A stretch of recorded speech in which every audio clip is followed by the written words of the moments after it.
What is your full name, Jiggs? Edward Franklin Grant Borland Jr. III. Borland. Can you spell Borland for us? Borland. And what year were you born? 1925, March 31st. And where were you born? 10 o'clock at night. 10 o'clock at night, is that right? Another 2 hours I've been on April Fool's Day. Mother wouldn't have that. No, no. Born in Reading, Pennsylvania. Reading, Pennsylvania. Of a Canadian family. The Canadian family was down there working, my mother and father, and they'd gone down there in 1924, just after the First World War. And my mother was pregnant with me at the time. She was only 17 years old. I was born on her 17th birthday. Move this up a bit. Better audio. Yeah, I grew up in Pennsylvania and among the Appalachian Mountains, among the valley forges and all of that. And is that right? I walked the yellow horseshoe trail in Pennsylvania. That's where Daniel Boone and Davy Crockett and all them guys, they're all, yeah. And Lincoln's grandfather lived right in the area there, had a big log cabin. And, you know, the things the history that I was living as a child growing up was something unreal. And even I was in the Boy Scouts and working my way up through that. And at 13, I had a patrol of Boy Scouts called the Blackhawks. You know, a pennant with the Blackhawk. You know that head of the Blackhawk? That's it. Was on my patrol. And at 13, I took 5 fellas. There was 6 of us out on a camping spree for 3 days. I did all the logistics and the cooking. Pancakes never tasted so good. You know, but and you were 13 at that time? 13 at that time. I was patrol leader. Yeah. Sure. Yeah, and would you recommend Boy Scouting and Girl Guiding for people? I was on my way. I was on my way to become a Star Scout. There's first a Star, and then the Life, and then the Eagle Scout. That's the way it works, isn't it? Right. And I was next in line for a Star Scout, and but they thought that was marvelous. A 13-year-old patrol leader taking this group out and being responsible for them, and the parents allowing me to be responsible for them. Sure. You know, and we went to a place called Socialist Park. That was a park that had all the hammer and sickles on the logos and the signs and everything else. At that time, communism wasn't a bad word then. Try to look in the lens, not at me. Which one is the lens? This big one here. Okay. Yeah. Just because when you're looking around, it looks like you're looking around the TV when they're looking at it. Yeah. And you tell us about your parents. Your parents were Canadian. Yes, they were Canadians. My father he was 26 years old. My mother was only 16 when they got together. And anyway, and then, like I said, she was pregnant, and of course, at that time in life, that time of the century, having a young lady pregnant is not the nicest thing. So they skipped down there. Dad worked at Carpenter Steel in Bethlehem Steel, and that's where Lindbergh's engine was made at Bethlehem Steel. Oh, is that right? And Dad, while milling the engine, working on it, he got a piece of steel there and cut me a ring. And I wore this Lindbergh's ring for many, many years, even overseas. Is that right? Yeah. That's the history you go through sometimes. And so your parents from what area in Canada? Ingersoll. Ingersoll and Beachville. That's the only place in Canada, by the way, you'll find Borland, Borland. Yeah, a lot of Borland gas stations and all that. Sure. Yeah, but any place else in Canada, even when I go to the States visiting, I grab a phone book and look up the word Borland. You don't find one. They must have shot them all for horse stealing or something like that. I don't know. But let's open it. Yeah. Now, take us after, in your teen years. When did you come back to Canada? We came back in the winter of 40-41. And my father got me out of bed in 1939 when a young fellow was down on the street hawking newspapers. Extra, read all about it, And I got the newspaper, and that's what it said on it. War declared in Europe, September 3rd. And now I'm 14 years old, 1939, and little did I realize, before I was 28 years old, I'd have been there, done that. Yeah. And you know what I mean? It's just incredible what was crammed into that from 1939 to 1945 or 46. That period of time, Speaking of that period of time, what was it like in Canada at that time? Hang on a sec. You get it? Oh no. Atta girl. Did you see it at the same time? What? Did you see what you were getting? Okay, we're back with your nickname, Jiggs. How did you get that nickname anyway? They tell me that it had to deal with some dirty comic books. Oh. of Maggie and Jiggs. So Oh, we oh, won't- oh, yeah. As a matter of fact, I remember that. Yeah. yeah, and apparently I was laying on the floor and rolling around in one thing or another, either dirty or whatever else, and somebody Right. said, "Well, look at little Jiggs there," Oh. and it stuck on, and one of the neighbors heard it, and Right. the neighbors all called him Jiggs, Jiggsy, and all this. And it's amazing how it stuck. And then there was times in my life when it disappeared from the vocabulary almost completely, Right. and then it would come back again. But when I hit Newfoundland with it, Yeah. Mr. Jiggs is. You can ask a fellow in Port of Bass where Jiggs is, and he'll tell you. Yeah. Yeah. Yeah, it's become an iconic type of a name, and they call me Mr. Jiggs. I even had one fellow said, "I can't find you in a phone book, Jiggs." I said, "What'd you look for?" He said, "Well, I knew Cedar Lane Farm was the farm." He said, "I looked up Jiggs Lane. There's no Jiggs Lane in the book." You never know. Maybe will sooner or later. Yeah. Now let's go back to 1939. What was the atmosphere in Canada like at that time? Well, I didn't get here till 40-41, but in Oh, the 40-41, yeah. in the States they were just coming out of the recession. I lived through the Depression. I know the 32, 33, 34, and I know the buying of the loaves of bread with NRA around them, and National Recovery Act. Every little loaf of bread had this sticker. That meant that when you have a recession and a depression, there's another type of where the stuff to produce the stuff. When potatoes become 50 cents a bag, that's a 50-pound bag. But there's Right. not enough money there for the farmer to make any money, so he don't grow them. Right. So you got to pay that farmer to grow them, subsidize them so he can grow them, but you also got to charge $2 to $3 for them. So you've got to give the people some money. So my father worked on the WPA, which was Work Progress Administration, as much the same as these make work programs we have in Canada. And he was at the Muhlenberg High School where I was going in high school, and there was a big park being built out back. And my dad worked there, and he had to work there for the 40 hours for the week, and he used to have blisters on his shoulders from the sun. But anyway, he worked there 40 hours a week, and they got $17.90 cash, a check. They could cash that and spend it how they liked. Of course, 90% of it went for at the local bar. Yeah. But anyway, like, you know. For a bag of potatoes. Yeah, but now with that you got a food voucher, a rent voucher, electricity voucher, and I don't know, there was another voucher there also. You got 4 vouchers, and you had to put in these hours to get those vouchers, and that gave you the buying power at the local grocery store and things like that, you see. So that started that ball rolling. And this all, I watched all this go on from 1932 right up to 1935, 36. And nobody had too many good jobs at that time. Then Dad did get a job as a meat cutter at a Amico store, a grocery store.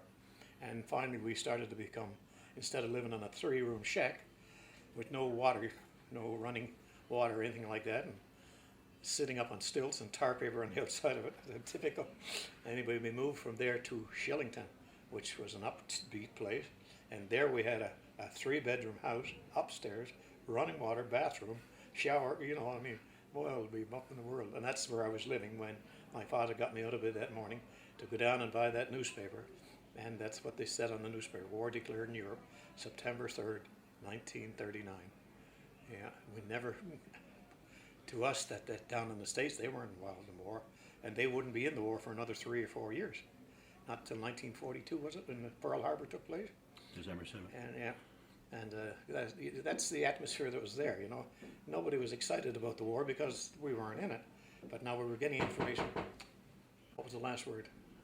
About the newspaper and Yeah, the 1939. yeah, go on. Oh yes, we were getting word from Canada, associating, you know, with phone calls and letters. Right. And they're talking about the war effort going on up there now. 2 jobs for every man and this, that, and the other thing. And of course, we'd had such a hard time through the Depression that the family made the decision, well, we'll probably go back to Canada. So anyway, and that's how come we came back to Canada in that winter of 40-41. And I was the only one that got a job. My dad didn't get a job for almost 2 years. He was at that crucial age, 45. And that's not an age that's conducive to being hired, because you're too far up to be, you know, be expected to stay the course, and you're too low, you know, I mean, it just doesn't work 45. But anyway, he did get a job with meat cutter, and then he got a job as a Dominion Stores the mini stores you have here, Sure. they were big there at the time. Yeah. And he got a job on the floor superintendent because he was so used to the grocery trade. Oh. And but that's the way it works. I got a job at a drugstore at $1 a day for 7 days a week, and I brought home $7. I gave 6 to my mother to help with the house, and we kept $1 a piece. My brother, he's younger than I was, and he got a job with $8 a week. I didn't like that at all. He beat me. Yeah, yeah. But anyway, same thing applied. And we used to deliver with our bicycles. Had to buy a bicycle to be able to work. I remember mine was a little Ranger from CCM, and I had to pay $1.97 every 2 weeks on it. That was That was the deal. yeah. You know, you buy it on time, like, you know, Dad signed for it. But that's life. We got back into this stream of things, and we had a little rented house on Quebec Avenue In in Toronto. Toronto. Yeah, on Quebec Avenue. And I was studying, gone back to school for a bit, and I was studying chemistry there, and I had a chemistry lab, and I had one explosion up on the roof, and we were up in the... Mother didn't like that. She said, from now on, you be down in the basement. You're blowing it up, you blow us all up. Yeah. But anyway, yeah. Your mom sounded like a pretty strong lady. Oh, yes, she was. She took in laundry from all her neighbors and her sisters. She had a lot of sisters. And took in washing from them. They all gave her their washing to do. And through that, she got enough to keep the rent going. And with Bob and I, you know, and it all gelled. We all pulled together, you know. I think that's what the kids that may be watching this, or the people that may be watching this, may not realize, that, you know, families pulled together in those days, didn't they? And, yeah, and when you pull together, nothing is impossible. You know, it's an amazing thing, you know. But that's the way it worked. I couldn't handle school. It didn't work to me. They kept, you know, you Yankee things and don't come throwing your weight around here. One guy called the mountains Appalachian Mountains, and I told him it's not Appalachian, it's Appalachian. You don't tell me how to pronounce my words. You know, I knew how it was pronounced. I lived there. Yeah. Yeah, but however, I left school, and then I joined the 40th Highlanders Militia. And how old were you then? 16. 16, and you were in the militia. Yeah, and that was considered as good as regular forces, because I didn't ever get out of that. I went right from that to the regulars, and when they started figuring out my pension years later and my services, that number is the number they use on it. The one that I had when I went into the 40th Highlanders. Oh. And I always knew my number is B77496, and it's not showing up. What's going on here? That's not the number we use. We use the first one that you had when you got into the Army, because you never were discharged from the militia. Right. So that's continuous service right on through. So it looks, and I got 6.5 years in the military. Yeah. And maybe you can talk about the serial number and the first letter of the serial number. What did that depict? The B indicates that you're from Ontario area, lower Ontario area. And then when you get an M or an O, things like that, or a L is Saskatchewan, and things like that. They're all that letter indicates the area of the country you've come from. And all the serial numbers started with a letter. Yeah, area, all that. Yeah. The only one that didn't have a serial number with a letter were the officers. Oh. They got their commission, and of course they don't have a number. Oh. But we used to tell them they're not worth a number. Yeah, well, yeah. There you go. Yeah. So you're in the militia. And what were your duties in the militia? I was an infantry foot soldier, you know, a rifleman, and we wore kilts. Boy, I looked good. Even went over. We spent 3 weeks on Niagara on the Lake, and then we went from Niagara on the Lake, oftentimes across into the States with our kilts on.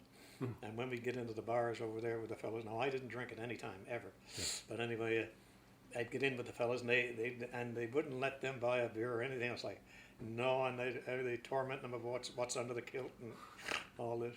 And one of them was Lloyd Fleming, and the other was Mousy. I don't know what his last name was, but anyway, I remember Mousy was pie-eyed right out of his skull one night on the way back, and he started to cry on the Peace Bridge there, the big Rainbow Bridge, and they hanging on him. You're not going to leave me here, are you, Jiggs? You're not going to leave me. I don't want to stay over here. They had got 2 tattoos that night too, and just the fact that it was too late, I didn't get a tattoo. I never did have a tattoo, and you know, you talk about the ability to find your way. If you can imagine 1,000 bell tents in a field with streets and roads, everything laid out, you know, fire buckets hanging on, sandbags and all that stuff, you know. Yeah. And when we came back there, I looked at it and I couldn't, not if my life depended on it, I couldn't find where I built it. And this Mosky fellow, who was high-eyed right out of his skull, walked right to it. Knew exactly where it was. Yeah, I said, they've told me that before, that you'll never lose a drunk man. He'll always know where he's going. He may not be fast getting there, but he'll always know where he's going. Yeah. Well, yeah, we come over, do you remember a boat called a Cayuga? Sure. That's the boat we used to go across on. Oh, yeah, yeah. That was a troop ship sometimes. Yeah. And we go over to Queenston Heights, that's what it's the Oh, yes, Queenston Port Heights. Dalhousie. Port Dalhousie, yeah, Yeah, sure. yeah, and that's where we land, and then we'd march on up there. Oh, those were great times. And the wiggle of the kilt. Yep. And honestly, you know, I marched up and down University Avenue when I was in the 40th Highlanders, and went into Maple Leaf Gardens and did precision marching and all that for them, with the kilts on and the bagpipes. And I tell you, it stirs the blood to march behind a bagpipe band. Oh, yeah. Yeah, yeah.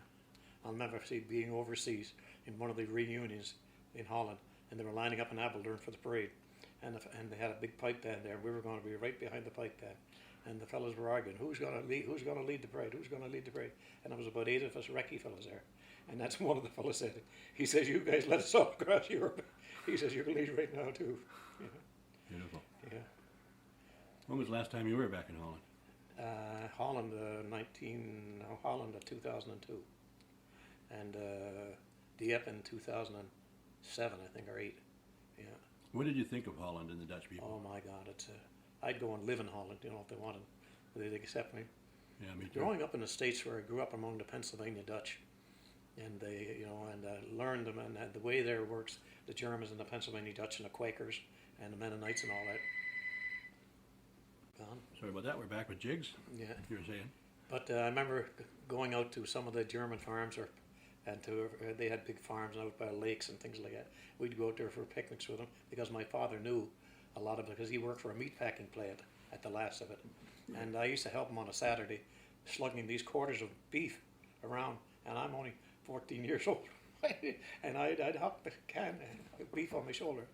I guess I kept in pretty good shape or something, but anyway, on him, and Dad told me, taught me how to do it, and on into the store with a big quarter of beef, onto the wood block. And, yeah. But So anyway, we'd go to these farms for being invited out for the weekend, you know. Mm-hmm. And this one little she'd come up to us. My brother was a year and 3 months younger than I was, and we come up to one of these young Dutch German kid there. Came on up to me, and he said, "I just had a glass of beer, and I drank it all."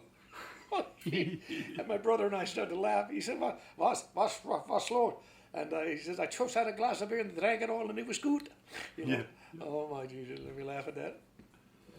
So you're familiar with the Dutch? Oh yes, it seems to me that I learned the guttural way of saying the words, Yeah. because when I go back to Holland, I'll only be there 4 or 5 days.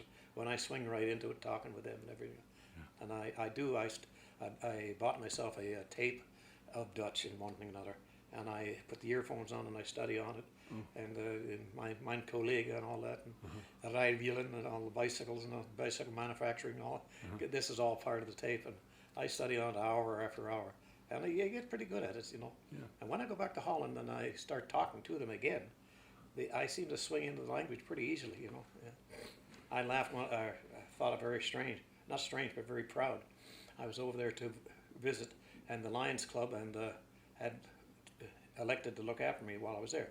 Every time, 3 days I was there, every morning there'd be a different lion show up at the hotel to pick us up in a car and take us to a prearranged arrangement, you know.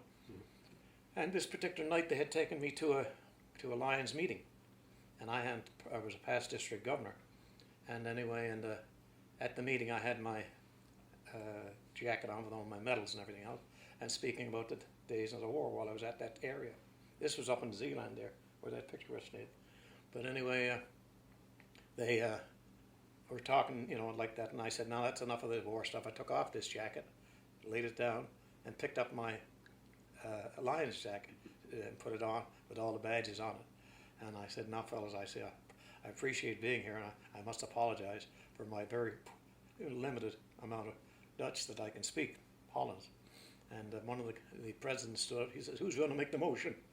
And one of the fellows stood up, I move that we conduct this meeting in English. and that's never spoke another word of Dutch all night. Oh. They conducted the whole meeting in English, you know. Yeah. They talk about respect, you know. Well, the Dutch learn English early, don't they? Yeah, oh yeah, yeah. Yeah, they speak, I guess 90% of them speak beautiful English, you know what I mean? And they will, if you're trying to talk Dutch to them, they say, no, don't talk Dutch to me, talk English to me. I want to broaden my English language. I know I speak English and all that, Yeah. but if I can speak to you one-on-one, you'll show me where I'm making mistakes and things like that. Yeah. Well, all right. Sure. Yeah. And I love going back to Holland, my goodness, and marching in those parades. The last one I marched, I was in a big armored car, and one of 9-ton armored car, the Hummer, and this Dutch fellow had it bought and had it restored the minute. And anyway, and he learned that I had been a gunner in that for 11 months in an armored car like that. Would I ride with him in the parade, in the car? Well, I said, look, fellas, I don't jump up in that car like I used to. Yeah. So anyway, they got a ladder and put it up the back. I climbed up the ladder and I climbed down in the car. And he says, you're on the side of the crew commander. I says, no, this is the gunner's side. Well, the gunner fires the guns. The crew commander fires the guns, doesn't he? I said, what would the crew commander want to do firing a gun? His job is looking after that car and directing it and loading the guns. Yeah. Oh, we didn't know that. We thought the crew commander fired all the guns. Oh, go on with you. Anyway, I showed him where the shoulder control harness was. That's where I put my shoulder in. And 2 handle grips. And this is where the water tank was. And this is where the brow pad goes. And oh boy, he was some tickle. Anyway, we started riding in that parade at Apeldoorn. And it started to hail. And there was 10,000 people lining the road. And not one soul headed out. And one woman come over from the sidelines with an umbrella and handed that out to me. And it looked very embarrassing to see this big tough soldier there in the armored car with an umbrella over his head. Yeah. But I had a friend back here in Botwood here, a fellow Bessie, and he. That's where we're doing our interview today. Yes, in Botwood, Newfoundland. Anyway, he watches the CBC, and he saw me in that armored car, and he said, "Jiggs, that wasn't hail, was it?" He phoned me at my hotel. How he found me, I don't know, but he phoned around and got the hotel that I was at, and he left a message, and he said, "Jiggs, was that hail coming down there?" He said, and nobody moved, and I said, "Yeah, that's a fact, yeah, nobody moved, yeah." They really care for the Canadian soldiers. they The do Canadians, that. period, but Canadian soldiers in particular, don't they? When you get to the end of the parade, and here's young fellas there with little bags of candy and with their name in it, and please write to me, you know, and things like that, and thank you for everything. And there'll also be a couple of fellas holding signs. Do you know my dad? Oh, is that right? But anyway, and Well, there was a lot of friendships made oh over yes, there. it Put it was that that, way. yeah, and that's the way so it should be. But anyway, one woman jumped right out of the crowd and put her arms right around my neck. She was about 70, and almost strangled me. You know, when you're marching along, Yeah. and yeah, thank you for my freedom. Oh, you know, it's almost embarrassing Yeah. the love and affection that they have. Yeah. But you learn lean with the punches. Yes. Yeah. Yeah. I love the Dutch people. Yes, they're fine people, and they're down to earth too. They're not bombastic show-offs or anything like that. And I guess the two countries are so much alike. I guess that's the reason why they just chose Canada, Ottawa, for the Queen to have her young one there. You know, what was that? Beatrice was born there. Yeah. And they even designated the one room in the hospital was named as Dutch ground, so that when she was born there, she was born on Dutch soil. She could continue on with the thing. And yeah, we've met her, and you can sit with them in the bleachers. My wife, when I was marching, my wife was there, sitting there and sitting right next to her, talking to her. You know, just Very accessible. yeah, and that would never happen here.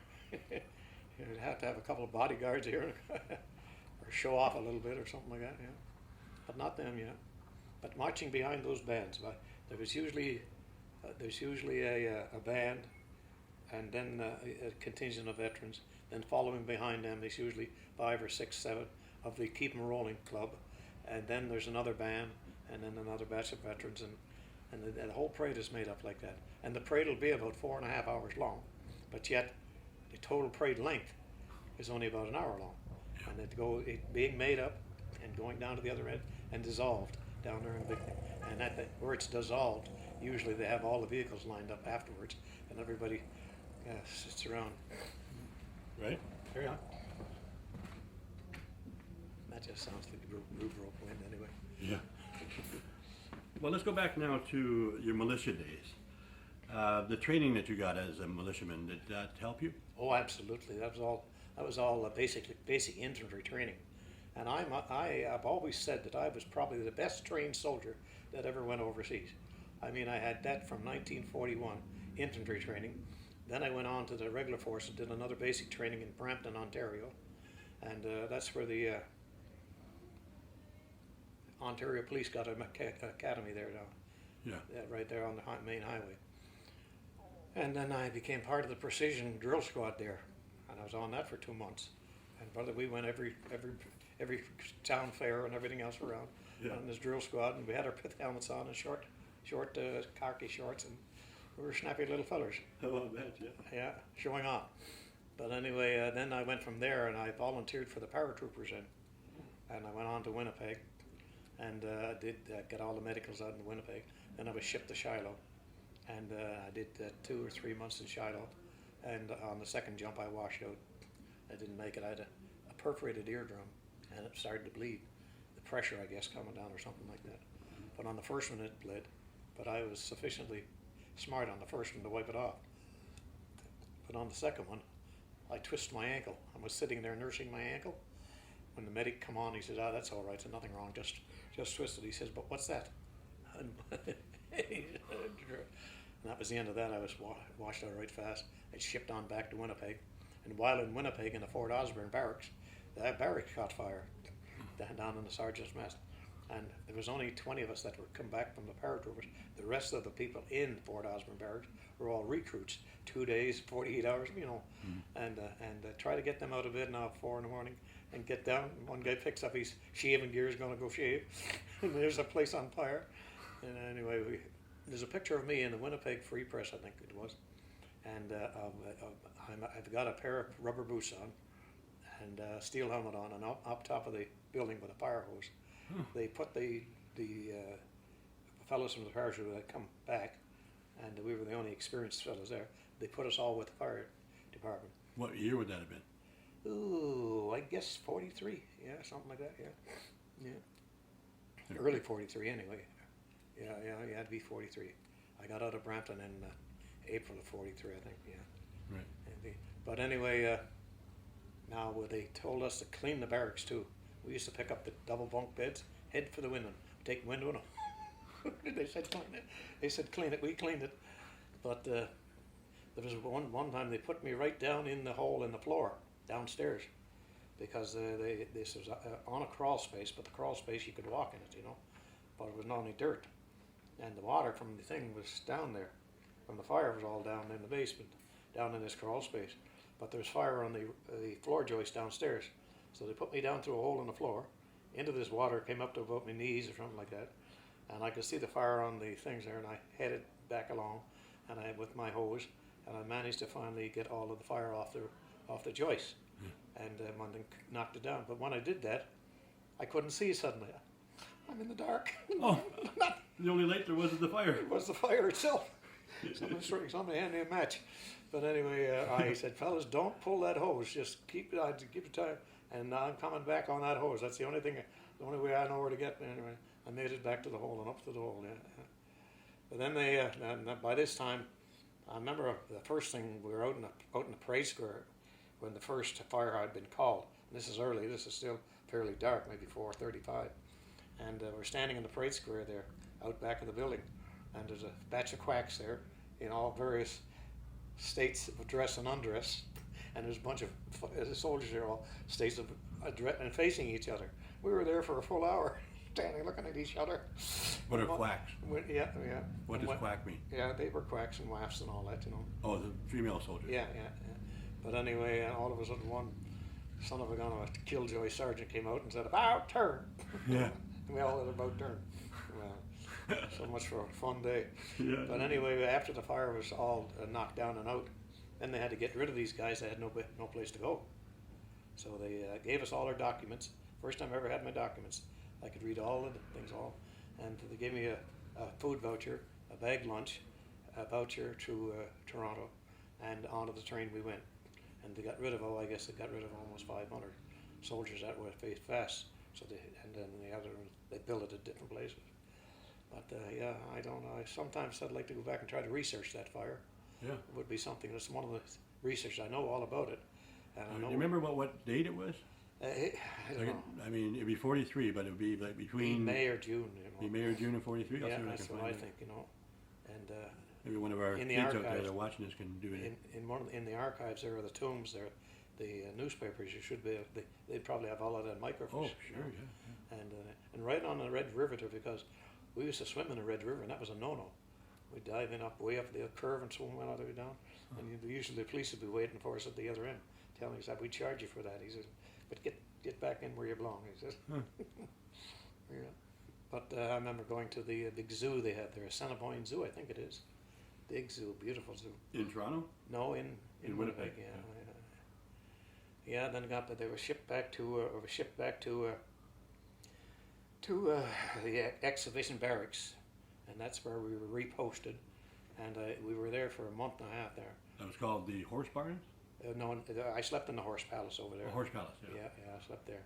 One day had nothing to do. There was one of the Horse Palace stalls had a bunch of mattresses in it, and I went and crawled up with the mattresses in, about 10 mattresses, and crawled in. Yeah. I went to sleep, and I doggone near suffocated. When they come around inspecting, the officer saw these feet sticking out of there. I just started pulling the feet, and when I stood up, I was so groggy because I'd probably breathing my own air and all that. Anyway, and he saw that I was, just here for reposting. But anyway, the Horse Palace was a lovely place to be. But I was reposted then to Camp Borden, where I became part of the Canadian Armoured Corps Advanced Training Group, and they called it the TAR Regiment, Trained Soldiers, or TSR, Trained Soldiers Regiment. And these are fellows that had a lot of advanced training, like I'd had 48 Highlander training, and I'd had the basic training at Brampton, then I had the paratroop training, I'm basically, in good shape and all that, and so anyway, they put me through that, and I come right up in radio and gunnery. I did marvelous in it, and during that time, they put us through a night vision testing unit, and I didn't know what night vision was. You know what I mean? It never occurred to me that people could have it. But anyway, there was 2,000 of us went through this night vision test, and you went into these little cubicles, and you're looking at these scope machines and so many balloons over this house and all of that, and you marked everything, and then kept on. And then the last going off, there was 52 of you in one room. And the reason for 52 was that was a deck of cards. And as you went through the door, you got a card, one out of the deck, and you held onto that card, and you put your name on that card, and then you're in a room and it's dark, and the officer there says, that's in charge of it, he said, no, in a few moments somebody will see something on this wall behind me, and he hardly had the words out of his mouth, and I said, there's a tank coming down there by the barn, and put up your hand quickly, and I put my hand up and I gave the fellow my card. And that was it. And anyway, but my eyes had immediately adjusted to the darkness of the room, and I saw this. And 5 seconds later, another fellow saw it, then another fellow, and they kept giving the cards and one thing and another. And that told them how they lined up. So anyway, when it was all finished, there was 29 of us had AAA night vision out of the group, out of 2,000. And I had How many out of 2,000?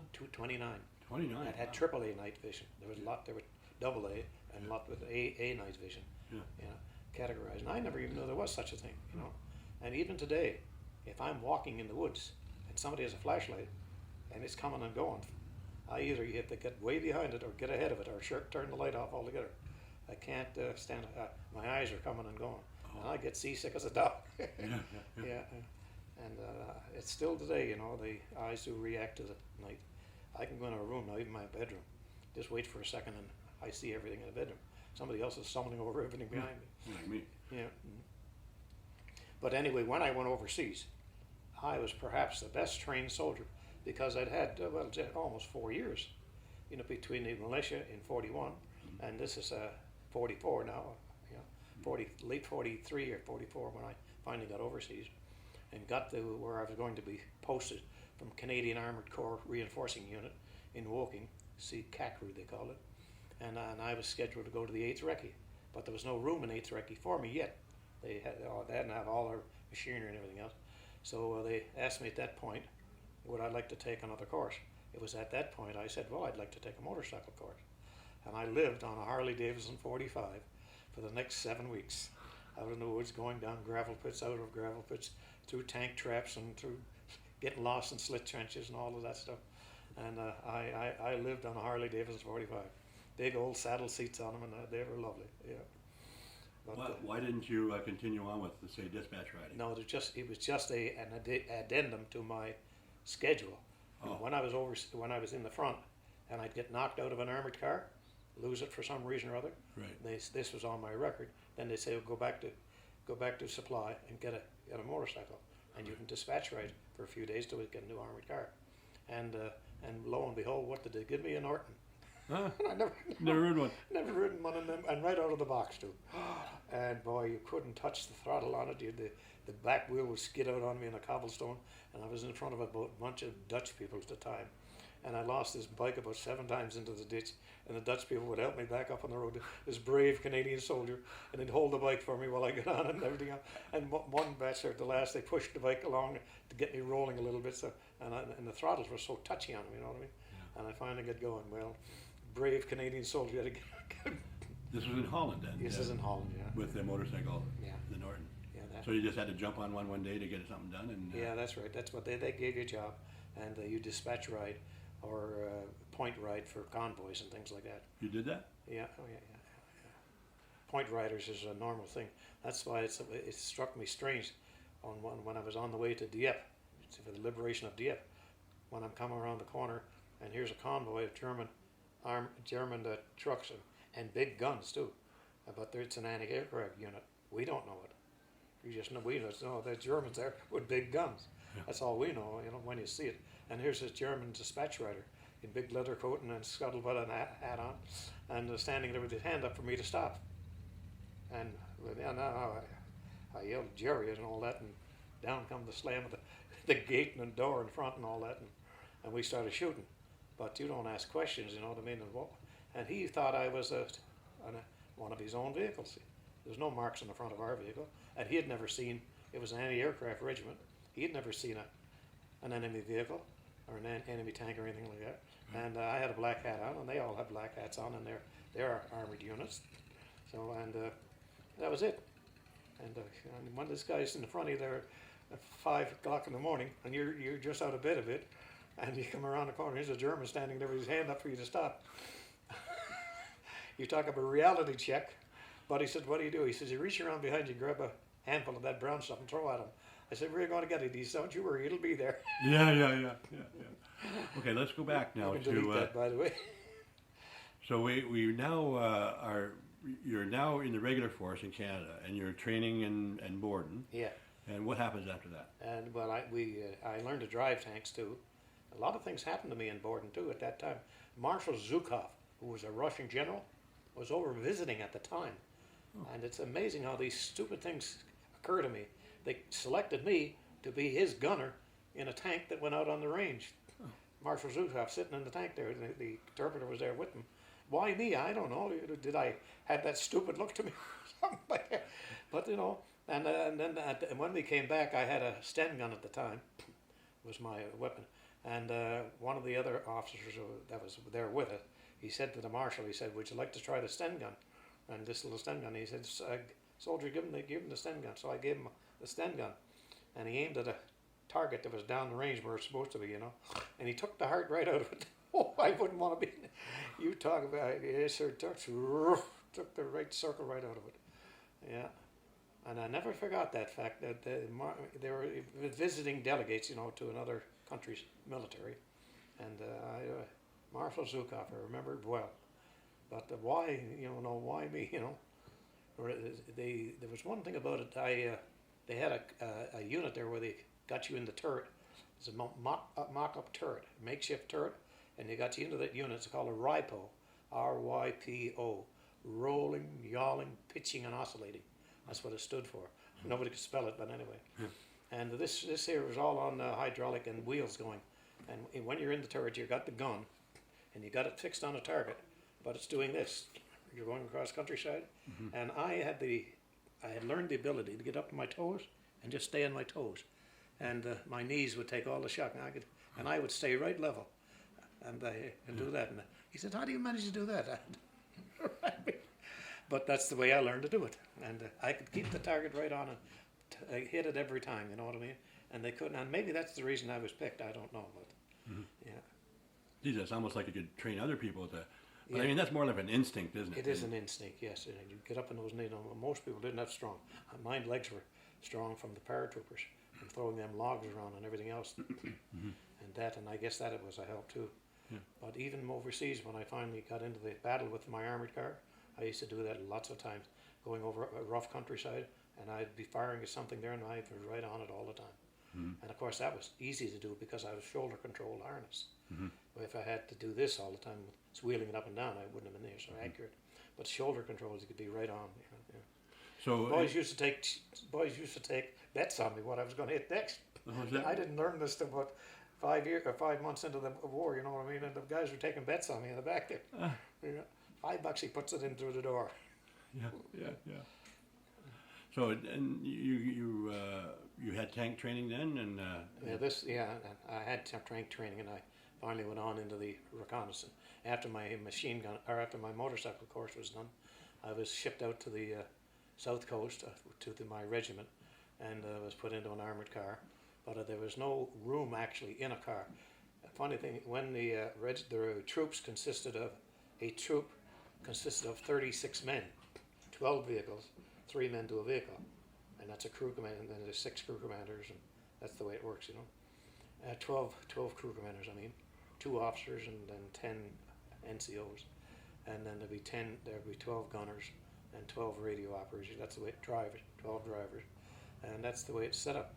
But when the invasion took place, when we went in on our part of the invasion, there's 2 men extra in every troop, and that was deliberate because the calculated casualties that would take place. Now, they won't all get killed. Some will break a leg going off the boat and things like that. But there was 2 for every one, and I was one of the 2. The other fellow was Cripps, and when we rode in, vehicles only have room for 3 people: driver, crew commander. There's no room in them. Yeah. That's the reason we have no medics. We can't have medics with us at all. In no way. If you get wounded when you're with a scout troop, you deal with it, whatever you can, and then put them aside and let's go on about your business. And that's the knowledge of it. But there's 3 men in the troop in each section. One of them, I was the one in my section, had the medical bag in the car or in the vehicle, and had the bandages and 6 vials of morphine and one thing or another. And the other guy, there's 2 more, one in the last carrier, one in the middle carrier. And these guys they could deal with, and they had what we call first aid training to patch up and give them medic and give them sulfa in the wounds and something like that. Then we would put them aside, mark the place, and radio back for a jeep to come up, medical jeep to come up and get him if he could get through. And then, of course, if not, we'd probably get a civilian and ask him where's the local nearest doctor, and the civilians would take him to the doctor. There's all kinds of things can be done. But basically, once you get wounded, you're on your own, and we got to get going. We cannot stop what we're doing because our job is so critical to the generals that each one of these troops that's out in the front radioing back information all the time. And with 9 troops of scouts, 9 troops of scouts scouting on a front with 9 regiments of infantry in it, that general's getting some damn good information, and he can juggle all these things, and he knows where he's getting through, where he's not. Where he's got a bridge, they can take advantage of a good bridge. We've got it and holding it, all that stuff. That was a war that was being fought on a mobile basis, brother. The scouts were the ones that were doing the stuff. We were out 4 miles, 5 miles ahead of our infantry all the time, and it was exciting. I bet.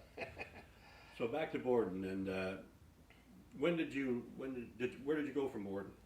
I went from Borden right to Greenock, Scotland. We went to Halifax and we went on the Empress of the Ile-de-France. Sure. Anyway, and we went alone. Yeah, and we turned every 8 minutes or something like that. Zigzag. It wasn't until the other day I was reading one of the magazines on that. Any ship that could travel more than 16 knots per hour and could turn like that didn't have to have a convoy. And the reason being that it took so much time to line up a torpedo and things like that. And I was on deck E14. You talk about a comedy of errors. When we were shipped down to Halifax to Pier 21, is it? Pier 21, yeah. That's the one thing. And we were supposed to be fed the minute we got there. We had a box lunch on the train coming out of Toronto, and one thing another. Anyway, and we were supposed to be fed when we got into the Pier 21. That fell through. No food showed up for us. So anyway, we ended up that night with no food, and they were loading the ship with food for us. Big wicker baskets full of double loaf breads, you know. Mm. They were going aboard. The next morning we were to go aboard and be fed on the first. Be fed. Sorry to interrupt. 4 daughters are sitting right around me, and I'm within about 50 feet of me. But he says, "You live alone out there?" I says, "Yeah." Yeah, right. Where was I? We were just on the ship and you're getting the grits. Oh yes, that's right. And on a ship. They don't have 3 meals on a ship, only 2. A red sitting and a blue sitting, and you're divided into 2 of them.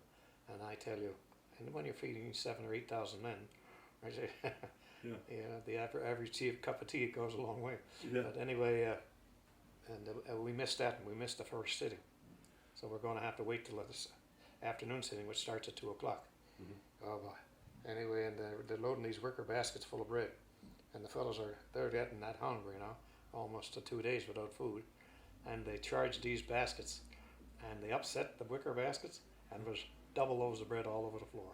Oh. And everybody's grabbing one of these, and some guys are ripping one off, and some guys are putting the 2 of them under their jacket. And I'm already, the ship is sitting there, and I see the water, and I'm already seasick. Yeah. I tell you, I'm not a sailor. No. But anyway, I'm down on E14. That's as far down as you can go, and as far back as you can go. Huh. That's where the boat comes in, and the screws go through the hull. Oh, yeah. I could even see the spot where the torpedo was going to come in. Oh, jeez. Oh, but anyway, and I'm in that, and there are 3-tier bunks. They fold up canvas 3-tier bunks, and I'm on the second one, and I'm crawled in there with my blanket over me already, and one of these fellows comes charging by with a bread, and he shoves me in a double loaf of bread, and that's what I ate for 4 days. The double loaf right there. Yeah, and, oh boy, I don't know why I was so sick, but I just felt bad, but I didn't vomit too much, but brother. Too much. Didn't have enough to do vomit. I got up on deck on the 5th day, I think it was, or 6th day. And it was on the 6th day we come off the shore of Greenock, Scotland. The green little heather. Oh, wasn't it nice? Yeah, glad. Good to see you. Oh, yeah. I said to the fellows, any chance of me walking the rest of the way? Yeah, get it off here. Yeah, but anyway, that's... So what was happening in Greenwich, Scotland at that time? Probably a busy place. No, we got right on our train pretty well. Oh, we did, yeah. Yeah, and we were shipped. And we had distinct orders not to throw anything to the kids all the way down. And these troop trains, now you take 7,000 men coming off a troop ship, and there's going to be a lot of trains going south, you know. Yeah. But anyway, and of course the kids would be lining the route and running out to grab a loaf of bread or grab a sandwich or grab this or grab that. Some of them were getting hurt. Yeah. And on the track, so there's distinct order. And every once in a while the train would stop, pull into a station, and there would be the NAFI women. That's the Navy Army Forces Institute. And they'd be there with sausage cakes and a cup of tea and everything else, and everybody'd have a lunch and then get back on the train again and gone again. And it was a mark of excellence to see the way these guys handled these trains, because the way they handled these trains, you know, how many trains a day have to shunt and switch and do that, you know. It was amazing. But all the way down, anyway, we come off at Woking, and that was the Canadian Armoured Corps training unit. That's where we were disembarked there, and that's where I signed up for that motorcycle course finally. Yeah. Well, that was the Devil's Punch Bowl there, didn't they call that the Devil's Punch Bowl, where they were training for motorcycles and around that area? I suppose it was a. There's a big pit in the ground. They used to have the same one in Nova Scotia, the same time. Blackdown. Oh, Blackdown. in Nova Scotia? Yeah, and that's the same, named after that what you're calling the Devil's Punch Bowl. Oh, yeah. Punch Bowl. Yeah. That was the Blackdown Yeah, I think you're right. Yeah. in England. Yeah. Yeah. That's where they did all the training, and did a lot of artillery training there too. Yeah. And then we'd go south. We'd go south to Brighton, and fire out on the bay there, to towing targets along the ocean there. We fire the big guns, the small guns, everything down. Yeah. And so that was the name of the game, or that was the order of the day, wasn't it? Train, Everything train. was training, yeah. And it was all marked, you'd think it was all sloppily put together, just somebody grabbed something and do it. But no, this was scheduled every day. And I was amazing, the quality of my my training at the time was such that I had everything, the infantry training with the 48 Highlanders, the advanced infantry training in Brampton, Ontario, the training in the paratroopers and one thing and another, Yep. and then back to Camp Borden, where I finished all that training. Geez, I was well trained. It was uncanny, you know what I mean? Yeah. And Buddy said, now with all that and everything else, and night vision and everywhere else, are we going to put them? But in the scouts, in the Recce scouts, It's almost like you're born for it. Well, and I said, that's the reason why I'm here today, because I was one of the few that was well trained, and I didn't plan it that way, but it was just one of those sequence of events that ended up that I had this beautiful training. I wished I was in this shape today. Good heavens. Yeah. Well, you're looking pretty good for 85. Yeah. Now, tell us about England at that time. It was after the Battle of Britain, right? But it was still being bombed. Yeah, daily, I mean. Oh yeah, they were still bombed, and of course I remember we were mobile reserve always. You see, being scouts and being mobile, and anytime there was a paratroop scare, we're out on the thing. There might have been a couple of planes shot down. Somebody report paratroopers or something like that, and we're suddenly called out, and we got either on the ground or either ground patrols or something like that, or with the armored patrols, and scouting the countryside looking for the things, and I'm laying by hedgerows and watching little hedgehogs there in front of me, thinking it's the Germans crawling along and things like that. These little hedgehogs, they look just like porcupines, little wee things like that. Hedgehogs are called, and they're not troublesome like porcupines are. Right. They don't throw their quills or anything like that. But anyway, I remember. Now we weren't the day the invasion took place. We were on the south coast of England painting our gas capes. We had gas capes that we rolled up from a kind of a oilskin gas cape, and if there was a gas attack, you put that on immediately with your gas mask, and for mustard gas or anything like that. Right. And we were signing for our 400 blanket too. Every soldier owns his own blanket. Really? One blanket. Oh yeah. And when you're buried in that blanket. Oh, it's your blanket. Yeah. You pay for your own blanket to be buried in. Is that right? Yeah. And that we were saying, they call it the 400 blanket, I think. But we were signing for him that day, and it came out of your pay. But that was your blanket. Even when you left the army, you took that with you. Is that right? That's amazing. But anyway, and that was the day the invasion was. Now, 3 to 4 days later, we're called out again. And for this here these planes that are coming over, when their tail's on fire, and you can hear the put, put, put, put, put, put, put, put. And what is it? And of course, I can see the fellows now down below. Oh, look, his tail's on fire. Oh, it's a robot controlled, or it's automatic, and all this thing is going. And all of a sudden, it shuts off. And when it shuts off, it dives right straight down. Oh, what a smash! What a wallop! And those are called. That was the doodlebug, they called it. That was the first. Yeah, I got it. That was the B1. That was the B1. They called it the doodlebug. Yeah. The first really guided missiles, weren't they? Yeah, that was the first ones. Yeah, and it was, I guess, 4 to 5 days. What they do when everyone smashes and hits and explodes, then the group is sent in to get the pieces, because there's always pieces, And by the time you get enough pieces of 4 or 5 explosions, you're starting to put together something. And they did come up with what it was. And then they learned where they were coming from, and then they learned how to cope with them. Even the Spitfires could fly beside them and just watch tip the wings. Yeah, tip the wing and he'd fly off in the other direction, Do all kinds of things, And they could shoot them down too, but you had to be careful that you weren't too close so when you shot it down. Yeah, because the debris. debris cloud afterwards. Yeah, so. But I can still remember the guys standing there by the Quonset huts there, and we all say, speculating as to what it is, and it's this, it's that, and all that, Yeah. And anyway, it was only about another 5 to 7 days that we were rooted out of our place where we were in the south of there, Angryham, I think the place was Angryham, and we were taken by convoy to a halfway place, and at the halfway place we got palliasses. That's big palliasse. That's a French word for mattress, but anyway. But it sounds kind of Oh, yes, yeah. But we filled them up with straw and one thing, I put them on the back of the armored cars, and then we continued on. Then we got to the staging docks at West Indies Docks in London, and that's where we had the bunkers to get into when another alert would come over, and these buzz bombs would come over, and they'd fall into the next end, and you'd hear them when they shut off. And then you hang on, and the explosion, you just see pieces going up, and I tell you, they were miserable. But anyway, we were there for 2 days, I guess it was, on various things, and then we were called upon to go with the advance party on the LST. And in the advance party, our advance party was responsible for going ashore and digging latrines and pits for the kitchen.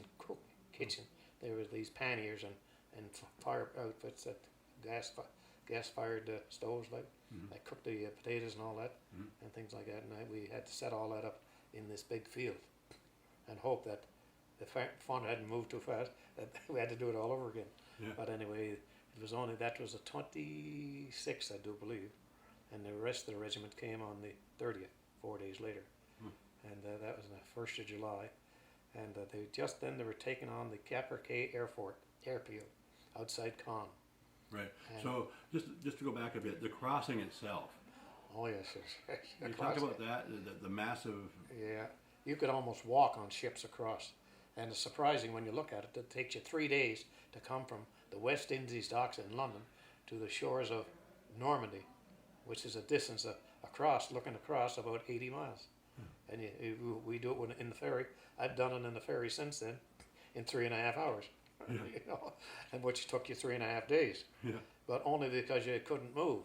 Everything had to move like a chess game. Everything had to move ahead, and it was tight. And I was on an American LST, and the American LST fellas, we got chatting among them, and I told them I was born in Reading, Pennsylvania, and the chief engineer downstairs in the motors on the engine room was from Kutztown, which was only about 12 to 14 miles from where I was born, so that's almost a neighbor. And nothing would have it, I had to spend all my time with him.